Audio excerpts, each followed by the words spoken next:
Hello and welcome. I'm Adamawa. Coming up on News Across Nigeria. Delta State government advocates the involvement of host communities in oil and gas installation and surveillance.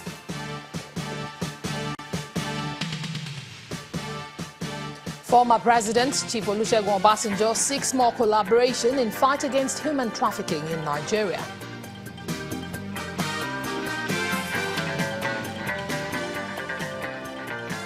And federal government flags off a special skills acquisition center in Anambra State with a promise to develop capacity of rural dwellers.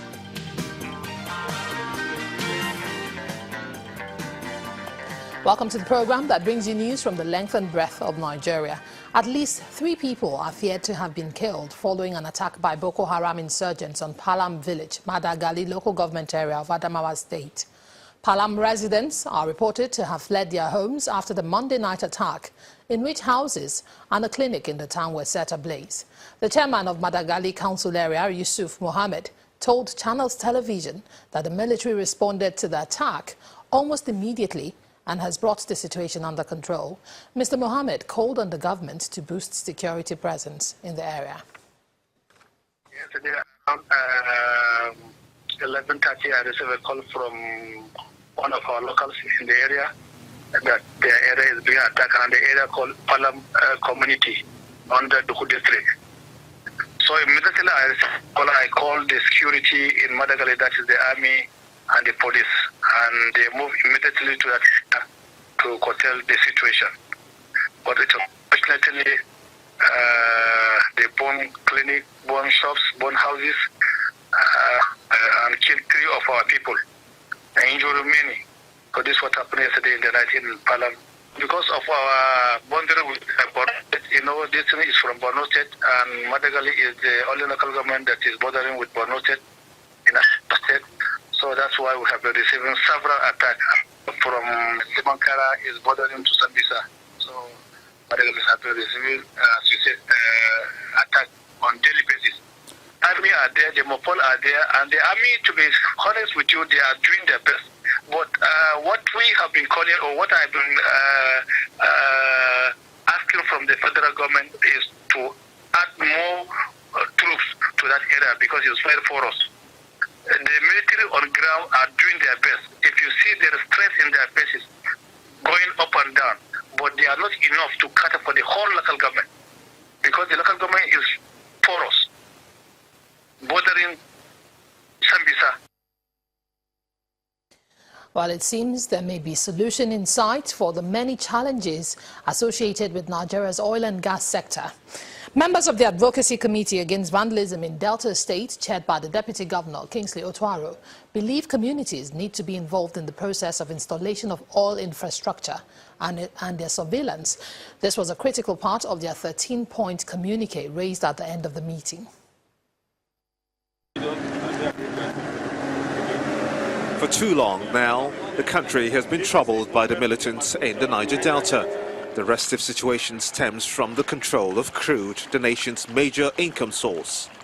While the calm prevails over the Niger Delta, efforts such as this one to secure oil and gas installations is believed to be the platform for inclusive representation to curb the menace. Functionaries, loyal fathers, chiefs. A 13-point communique resolves that government and the independent oil companies, the IOCs, include communities in oil and gas pipeline surveillance for desired results. In the past, we are told that we are not educated. That is why hazardous come to our company and work. Now, we have graduates, we have professions, we have people that have masters. We are not getting that privilege for employment. The synergy between the host communities and government is not strengthened. Because as we sit here, if we leave here, we'll be intimidated. Because oil wells and oil facilities belong to federal government. So that is a yardstick for the multinationals to use security agencies to intimidate us. Addressing the press after the event, Deputy Governor Kingsley Otuaro, who is also the chairman of the Delta State Advocacy Committee Against Vandalism of Oil and Gas, briefs newsmen on some of the agreements reached by all parties.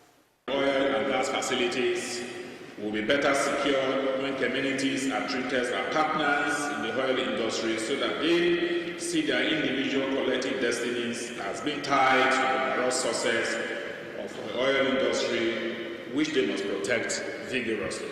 Like the Pan-Niger Delta Development Forum, PANDEF, other resolutions reached here include the relocation of oil companies back to their states of operation, acquisition of fishing trawlers to improve the fishing occupation in the riverine areas of the state, amongst others.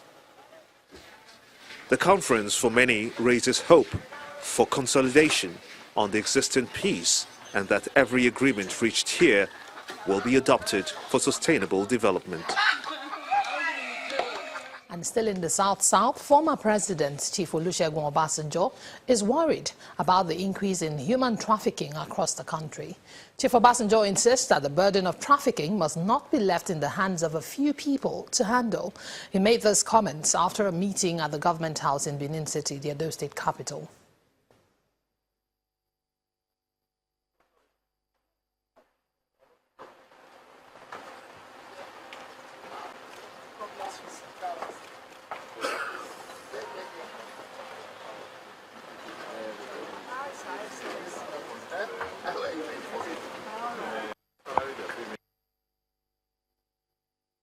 In my time, it was really girls who were taken to Europe for prostitution. But now I understand boys are also trafficked for human parts, for slave labor. And this must not be allowed to continue. The governor is going places, is doing everything, and he admits that because when you have a problem, the first thing is to know that the problem is there, it's yours, and then you have a solution. He admits most of these people are from Edo State.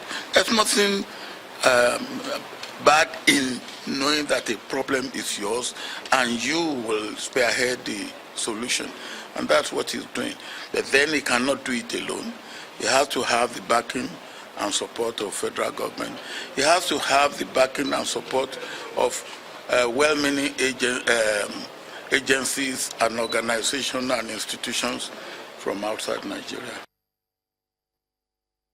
Former President of Nigeria, Chief Olusegun Obasanjo. Now to agribusiness. Rice production in the country has continued to be on the increase. Reports reviewed shows that about 8 states have come up with different product names and types. But this time, it's the turn of Cross River State, where rice produced by local farmers is about ready to be presented to the public. Governor Ben Ayade says his administration will support farmers in the area of rice production. Africans must learn to trust themselves and only do what they can within the bits of what they produce. Time has come, we must put an end to the import of food. You can imagine we spend 60 billion importing beans from Burkina Faso. How can a country with almost 180 million people, with less than 1% of those being farmers, and farmers that are in pain and penury? That's not what I'm asking you to do.